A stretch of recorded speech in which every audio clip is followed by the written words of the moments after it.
అయితే బొడ్డు దగ్గర అనే తర్వాత ఫస్ట్ మనం గమనించాల్సింది ఇక్కడ ముక్కు దగ్గర గమనించాలి. దాన్ని శ్రీకృష్ణ పరమాత్మ కూడా చెప్పాడు, నాసికాగ్రం అన్నాడు. నాసికాగ్రం దృష్టి నిలుపమన్నాడు. అంటే ఆనాపాన సమారాధ్యే భ్రూమధ్యంలో పెట్టమన్నాడు ఆయన. దృష్టి నిలుపమన్నాడు. దృష్టి నిలపడం వేరు, గమనించడం వేరు. ఇక్కడ గమనిస్తున్నాం, దృష్టి నిలబట్ల. బాగా అర్థం చేసుకోవాలి. చాలా మంది దృష్టి పెట్టమని చెప్తారు, దృష్టి పెట్టద్దు. దృష్టి పెట్టినప్పుడు పెయిన్స్ వస్తాయి, నొప్పులు వస్తాయి. మీకు ఇక్కడ లాగేస్తుంది, ఇక నేను చేయలేను అంటారు. కాబట్టి దృష్టి పెట్టకూడదు. శ్వాస మీద శ్వాసను గమనించాలి.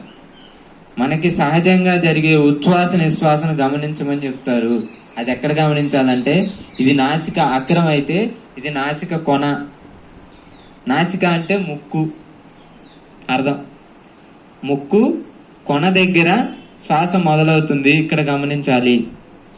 ఇక్కడ గమనించడం మొదలు పెట్టినప్పుడు అది మీకు ఇందాక చెప్పాను, 14 శ్వాసలు 13 శ్వాసలు అవుతున్నాయి అని చెప్తున్నాం కదా. ఇక్కడ దాకా వెళ్ళే మొదలైన శ్వాస మన బొడ్డు దాకా వెళ్తుంది గమనించగలిగితే. చాలా మందికి అలా వెళ్ళదు. చాలా మందికి బొడ్డు పై దాకా వెళ్తుంది, కొంతమందికి హృదయం దాకే వెళ్తుంది, కొంతమందికి ఇంకా గొంతు దాకే వెళ్తుంది. ఇవన్నీ కూడా గమనించాలి. మనం శ్వాసను గమనిస్తున్నామంటే ఆ శ్వాస ఎక్కడ దాకా వెళ్తుంది, మొదలైంది ఎక్కడ, అది ఎండ్ అవుతుంది ఎక్కడో కూడా గమనించగలగాలి. అప్పుడు మీకు కౌంట్ తగ్గుతుంది అనేది